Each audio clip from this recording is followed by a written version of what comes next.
I'm Dylan Black. An amazing new play is on right now at the National Arts Centre, the NAC, and it's running until May 19th. It's called Up to Low. And joining us right now to talk all about everything we can look forward to is the incredible playwright, director, adaptor as well. Janet Irwin joins us. And we also say hello to Megan Carty, who is an actress and actor in this fine production. Nice to have you both here. Lovely to be here. Thank you so much. Okay, so let's start with you, Janet. Now, Up to Low. Is it difficult to be an adapter?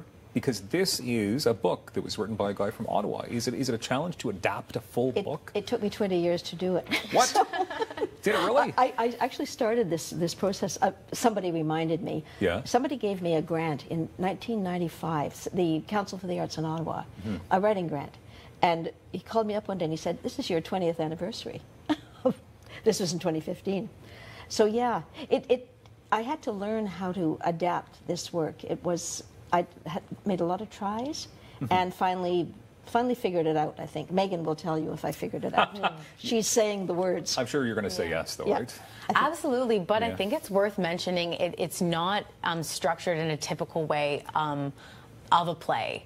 There's a chorus of actors, so when you're not playing your role, you're in the ensemble helping tell the story, speaking in choral, moving around chairs to become different things. So it's quite magical and different. And is that difficult to do then? Because you have one of the main roles, right?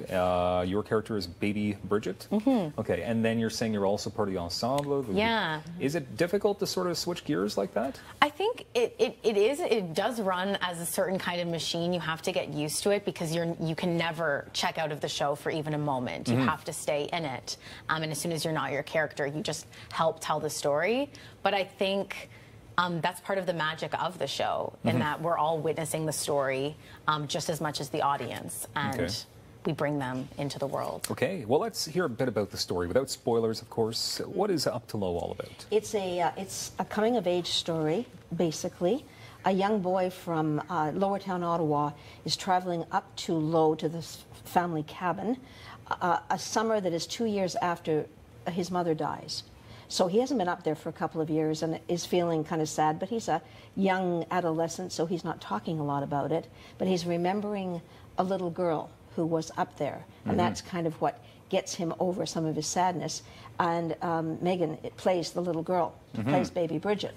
So it's a bit of a love story. It's an adventure story. It's a quest. It had a lot of different story lines converge in his summer in Low. Okay, well, you set up our clip beautifully. Great. Let's have a look at Up to Low. I'll never drink beer, liquor, or wine. Go on. Beer, liquor, or wine again. So help me God. Beer, liquor, or wine. So help me God. Beer, liquor, or wine. Right. So help me God. And the Virgin. And the Virgin. Well done. Good luck, Frank. Congratulations again. Hey. Beer, liquor, or wine. Beer, liquor, or wine. Beer, liquor, or wine. Dad, what's Frank doing? What's he doing? Yeah. He's looking for loopholes. Beer, liquor, or wine. All right, that looks fun. I think I recognize Pierre Bro in there as well. You do indeed. Is Pierre in every production that's ever happened in the history of Ottawa? Because it just seems No, like... but a lot of them. He certainly is. Pierre is a very reliable them. and fun, entertaining colleague. Yeah, okay. Can you tell us about your work as well at the Arts Court throughout the years? Well, Arts Court was the venue for the first iteration of Up to Low, and it was done in a small room with an alley staging an audience on both sides. And this is where the National Arts Centre came to see it and decided that they would like to invite us to their great big theatre to do it. So that was the work at Arts Court. We had rented that room as an independent production. Okay. So when did that take place? 2015. 2015. So it took a few years for the NAC to yes. get. Things move.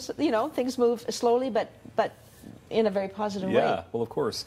I know that Janet, of course, touched on your character, but Megan, can you tell us a bit more about Baby Bridget? Yeah.